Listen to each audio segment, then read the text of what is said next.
Olá, eu sou o Antônio Pitaguari, do blog Autonomia em Saúde, e hoje nós estamos aqui na Epígrafe, a livraria Epígrafe, e temos a grande satisfação de trazer o Dr. Raul Facal.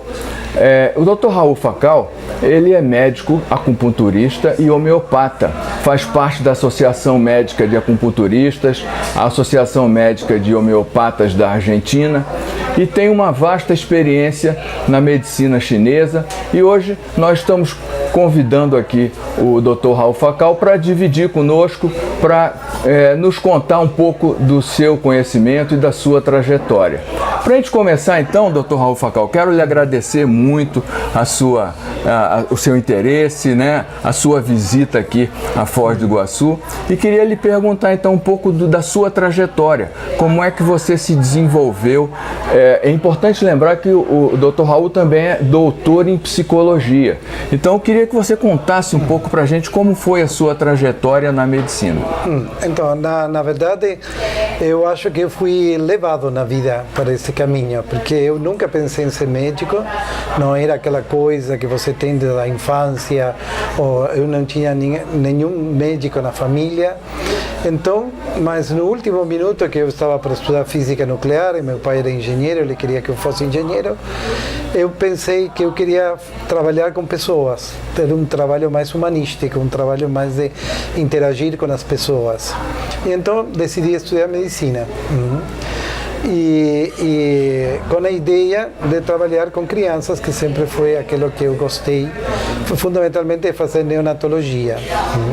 Só que quando eu cursei neonatologia, eu vi que era uma coisa muito técnica também, que era uma coisa assim muito regulada já, não? De técnicas que você tem que fazer, quantidade de soros que você tem que passar, medicações, não era aquilo que eu queria.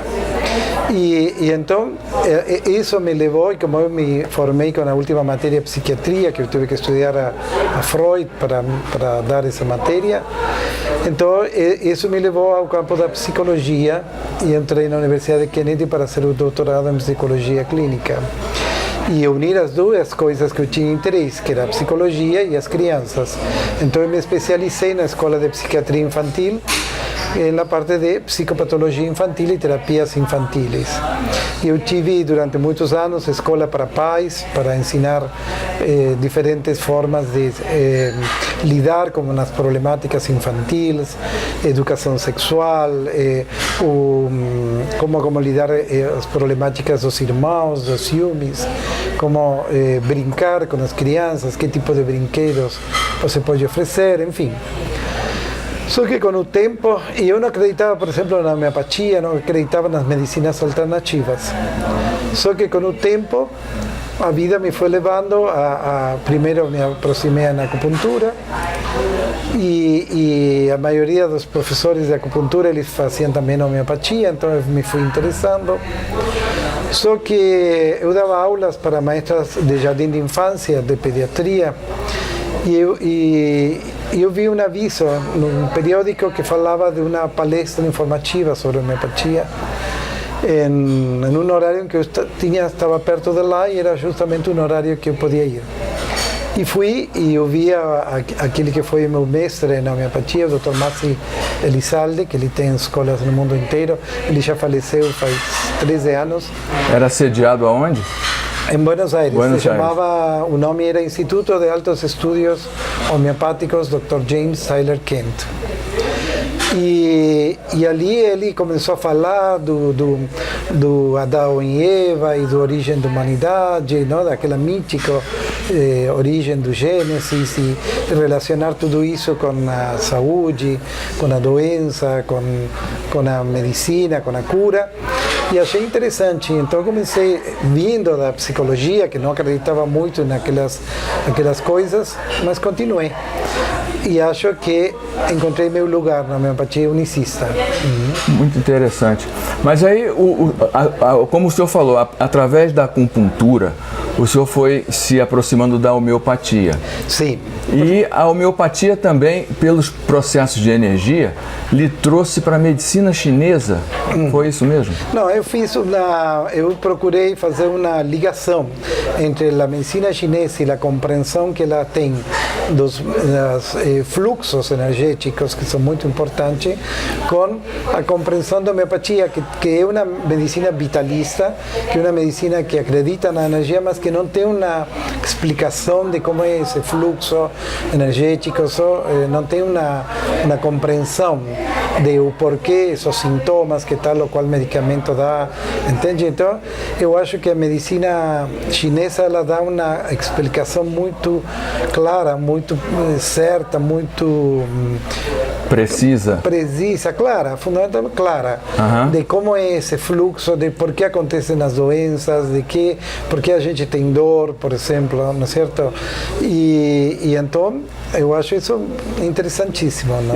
E parece que o senhor utiliza, então, o senhor aprendeu nesse contexto, o senhor aprendeu a avaliar o pulso, a avaliar a língua. A medicina chinesa é uma medicina rica em signos, fáceis de observar, a língua, o pulso, a sede, por exemplo. Em geral, poucos médicos têm em conta se o paciente tem sede ou não tem sede, se essa sede é mais de líquidos frios ou líquidos quentes. E a medicina chinesa, para tudo isso, é importante e orienta qual é o caminho, o que está acontecendo com aquele paciente. Por exemplo, a transpiração, não é certo? A qualidade de transpiração, em que momento o paciente transpira, os horários em que ele melhora ou se agrava, entende? Então, tem muitas coisas que você, na observação, na pergunta, no interrogatório, você tem muita informação. Como eu sempre falo para os alunos, eu dou aulas práticas de acupuntura na Sociedade Argentina de Acupuntura, e eu falo que vocês nunca coloquem uma agulha, vocês vão ter uma compreensão mais certa e maior de o que está acontecendo com o seu paciente e como ele está evoluindo com a medicação que vocês deram, qualquer que ela seja, entende? Entendi. Porque se um paciente tem uma patologia respiratória grave e ele sua à noite, mas você deu um antibiótico, por exemplo, uma coisa que eu não uso, mas que a maioria dos médicos usa. Se ele à noite deixou de transpirar, o paciente está melhor. É um signo que o paciente está melhorando, entende? Então são signos fáceis de observar que vai dar uma ideia de o que está acontecendo com o paciente e como está ele evoluindo naquele tratamento que você colocou. Entendi. Não? Muito interessante. E o que o senhor poderia dizer para a pessoa que está interessada? Porque nós vivemos hoje, na nossa sociedade, uma epidemia de doenças crônicas. Né? Eu acho que as pessoas nunca estiveram com tanto problemas de saúde. Né? Como é que o Dr. Raul vê essa questão dessa epidemia de doenças crônicas e como é que o senhor poderia sugerir uma recuperação e uma melhoria? Na verdade, eu acredito que toda doença é crônica, na verdade. Que quando uno fala de alguma doença aguda, uma gripe, uma angina, alguma coisa, uma diarreia, na verdade, isso são indisposições, não tem que ver com a verdadeira doença. A doença, em geral, é crônica, que, no fundo, é uma disritmia da energia vital que vai se expressar com o tempo num transtorno da função e que com o tempo, se você não cura a disritmia, somente vai impondo o sintoma, então essa alteração pode chegar a um problema lesional, que pode ser um processo lesional proliferativo, como pode ser uma pedra no rim, ou uma pedra na vesícula, ou um tumor, ou um processo lítico, como seria uma úlcera, por exemplo, ou uma perda de alguma função do homem, como a visão, a audição, ou qualquer outra, não? Paralisias, etc. Então, se a única doença é a disritmia da energia vital, o tema é que você tem que chegar a compreender o que está gerando essa disritmia da energia vital. Não? A medicina tem procura achar na parte genética, não é certo? A influência dos genes nessa disritmia. Mas a gente já sabe, por a epigenética, que na verdade que isso não é um destino, não é uma coisa cega que se sua família é diabética, você necessariamente vai ser diabético. É o estilo de vida, né? Senão que isso tem que ver com uma coisa individual e pessoal.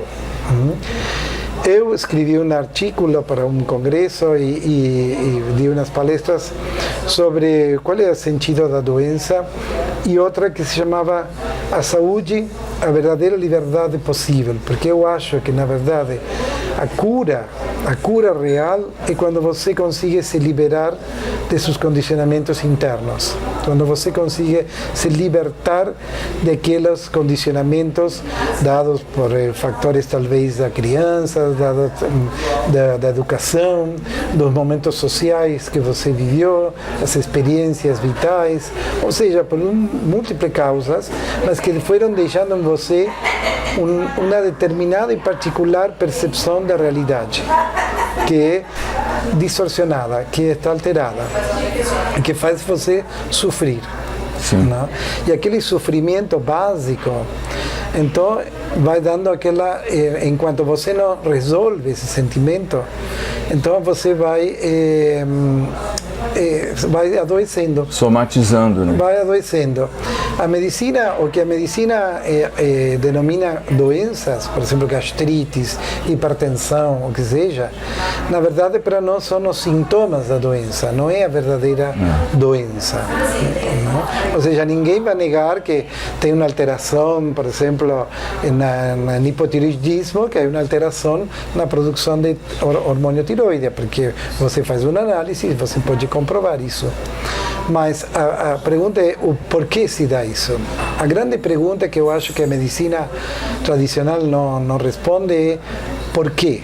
Por que essa doença? Por que neste momento da vida? Por que acontece isso neste momento? Por exemplo, uma paciente, por que começa com um mal de Parkinson em um momento determinado da vida?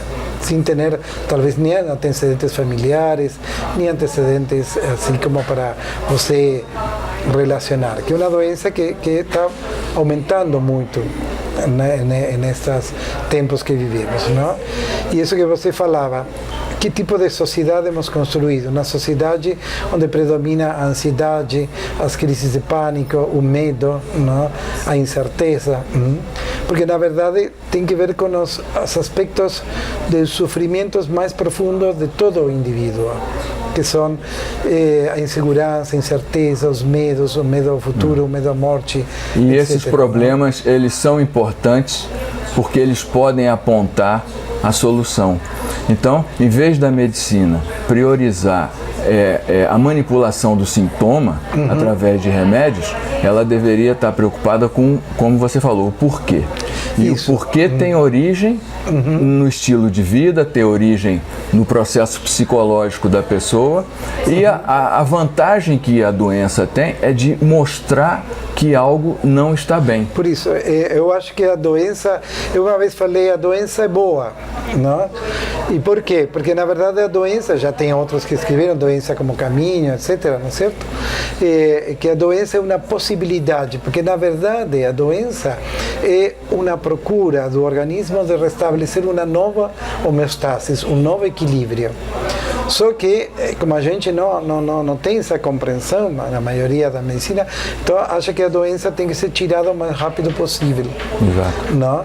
E então, e não ir a procurar ver, bueno, o que significa isso, não? Ou por que acontece isso nesse momento da sua vida, qual é a relação desse sintoma com uma situação de vida que o paciente tem, não sei, por que esse dor, por exemplo, Santo Tomás, já no 1200, ele falava que o dor físico, ele assemelhava o dor à tristeza da alma, não?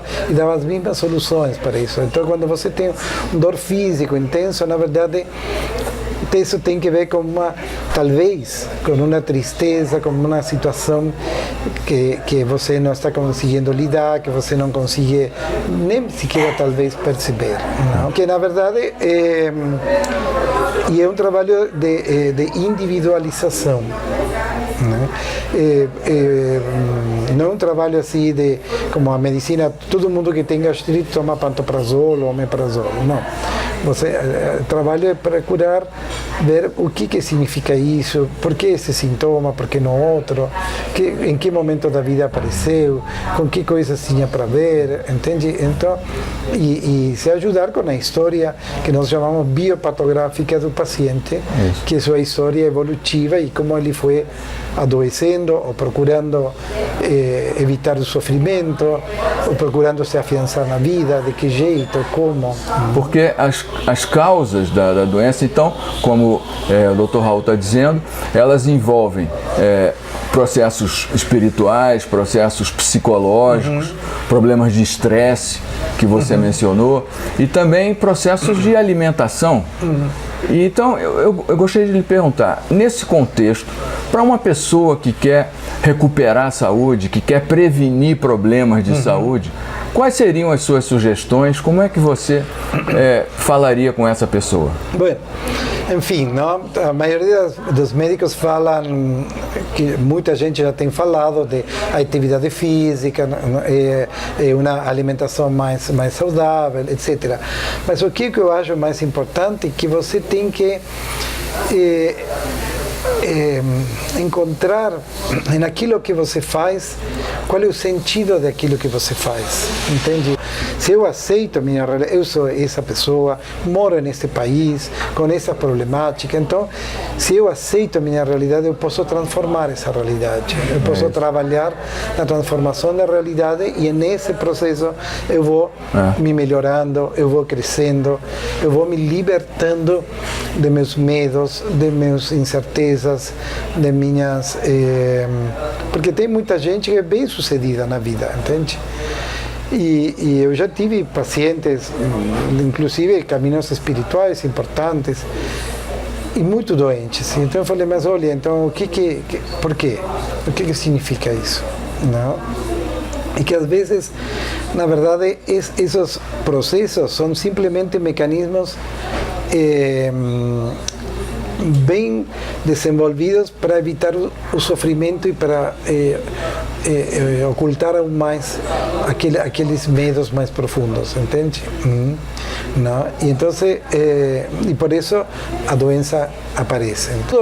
Qualquer coisa que a gente faz, a diarista que trabalha na minha casa, aquele que trabalha recolhendo lixo na rua, tudo trabalho, tudo tem um significado no outro, porque é um bem para o outro. E se a gente conseguisse entender que cada uma das coisas que a gente faz tem um sentido no outro, e nisso eu me estou dando para os outros e estou também nisso crescendo, planificando, ampliando o meu campo de consciência, então isso seria a gente viveria muito melhor e nós todos moraríamos em uma sociedade muito melhor. O que eu falar que por mais que a gente procure um caminho assim de paz interior, de tranquilidade, uno mora numa sociedade que é complexa, não é certo? Você tem talvez um vizinho que tem problema e então ele atrapalha sua paz, sua tranquilidade, então você tem que conseguir lidar com todas essas coisas. Mas eu sempre falo que não é que você não vai sentir medo, raiva, tristeza, não? O tema é que você possa sentir em função da situação que você vive, mas que ela não fique, aquela raiva não se transforme numa mágoa, num ressentimento, entende? Senão que você aceitou aquela raiva, você entendeu que foi uma situação que era lógica sentir aquilo e passou. Entende? Eu sempre falo, se minha cachorra morre, eu vou estar triste, porque eu gosto dela, porque eu tenho um vínculo com ela. Mas seria ilógico se, porque a minha cachorra morre, eu entro em uma depressão que eu não consiga me levantar na cama. Sim. Então, aquela tristeza é lógica e talvez eu vou chorar e vou expressar essa tristeza. E isso é normal, isso é fisiológico, não é patológico, não é doença. Não? Se transforma em doença, eu acho, quando algum sintoma, ou alguma sensação, alguma emoção, me atrapalha no viver. Por exemplo, se um medo a mim me está atrapalhando, na paciente, por exemplo, minha, que ela não pode caminhar uma quadra para tomar o ônibus, porque ela fica com medo. Então tem que fazer toda uma coisa para conseguir pegar o ônibus. Isso está atrapalhando a vida dela. Então esse medo é um medo sintomático. Esse medo tem que ser curado. Mas se você sai à noite e vê uma turma ali meio perigosa, é lógico que você sente um temor e vai procurar achar um outro caminho. Isso é lógico, é fisiológico. Isso não é uma doença, não é alguma coisa a ser curada. Entende? Sim. Eu queria lhe perguntar, essa relação então da saúde com a liberdade, né? Eu acho que essa relação ela é muito interessante. Fala um pouquinho então da saúde como liberdade. Porque, por exemplo, muitas pessoas são muito eficientes no seu trabalho, por exemplo. E eu tenho muitas pessoas que falam, eu procuro ser o melhor que posso no meu trabalho. Por quê? Isso é ruim? Não, porque é uma virtude ser eficiente. Mas quando você é eficiente somente para que os demais vejam, que avaliem você de um jeito positivo, ou porque você quer mostrar que você não comete erros, então ali você está sendo condicionado por essa procura de eficiência no trabalho, entende? Não? E isso, quando você não consegue, ou quando você comete um erro, ou quando você não é bem avaliado por o entorno, traz sofrimento para você. E ali você vai adoecendo. Entende? Então, tem que ser eficiente? Tem que ser, porque é uma virtude, é uma qualidade humana ser eficiente, ser responsável na vida, no trabalho, nas relações. Fazer as coisas bem feitas. Bem feitas. Mas quando isso se transforma em um condicionamento, quando você coloca muita força em alguma coisa, aquilo que é muito, já é sintomático, entende? Se eu trabalho muito, isso já é sintomático. Para alguma coisa eu trabalho muito. Talvez para assegurar meu futuro, talvez porque eu tenho medo da pobreza, talvez porque eu quero avançar socialmente muito rápido, então preciso me destacar, entende? E quando uma coisa é muita, ali já... É um sinal.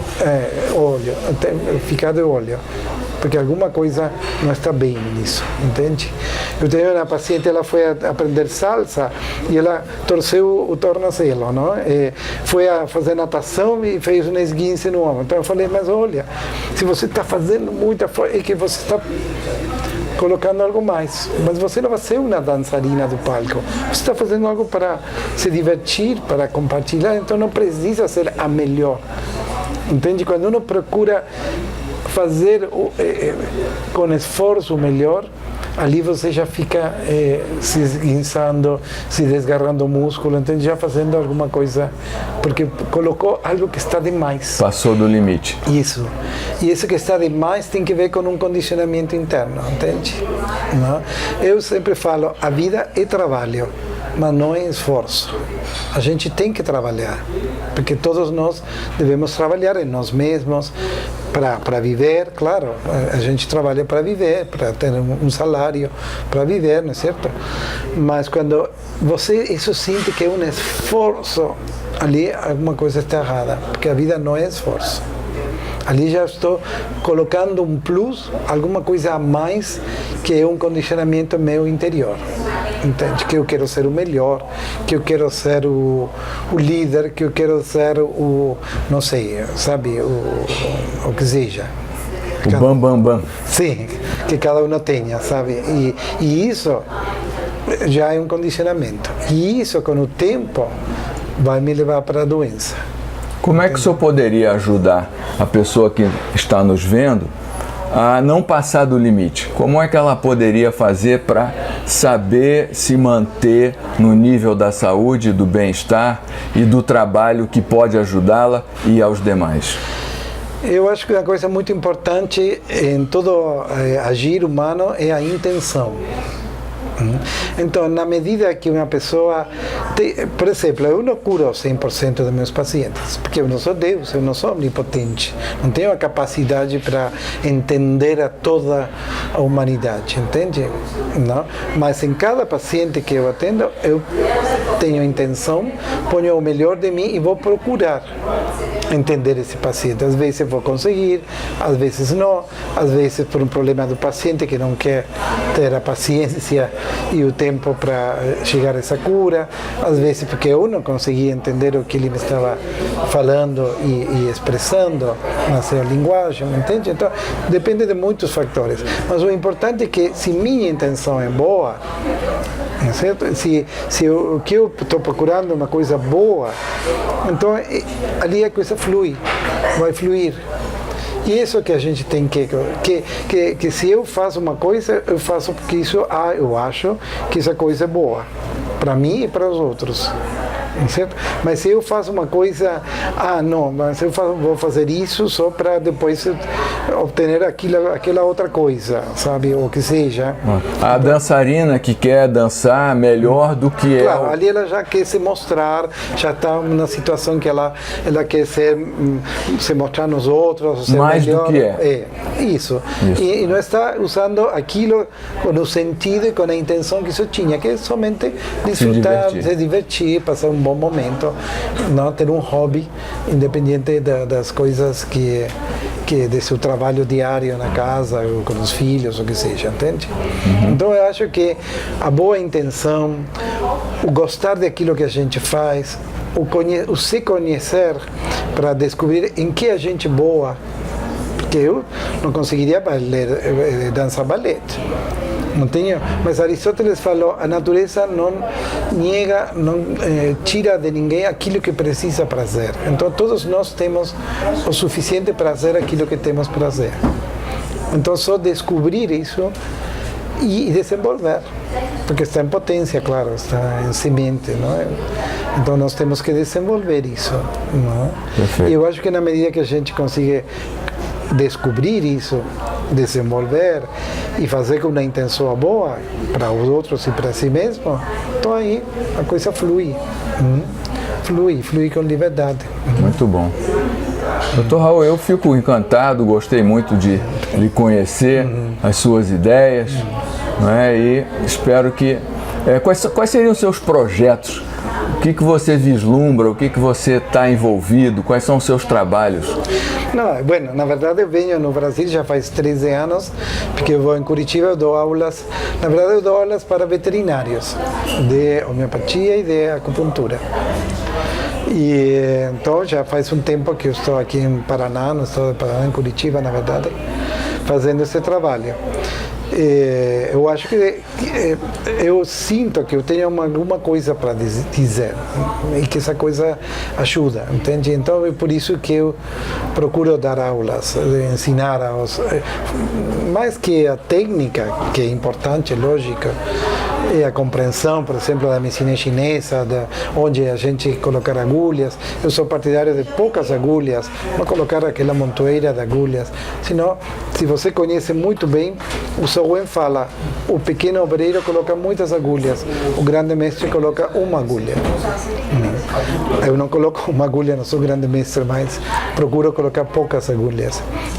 Mas, além disso, eu acho que o trabalho é formar pessoas que pensem, entende? Que compreendam que a doença vai além dos sintomas, que o ser humano na totalidade, física, espiritual, que tem um sentido, que tudo tem um sentido, entende? Então essa é a minha ideia. Eu falava para Ricardo, por que você não arma aqui um curso de acupuntura para médicos, veterinários, fisioterapeutas, aqui em Foz, que acho que aqui é uma região que poderia desenvolver isso, não?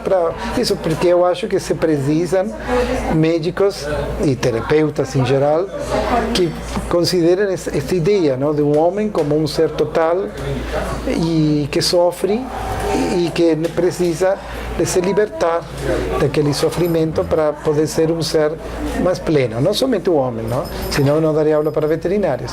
Eu acho que qualquer ser da natureza. O senhor já escreveu algum livro?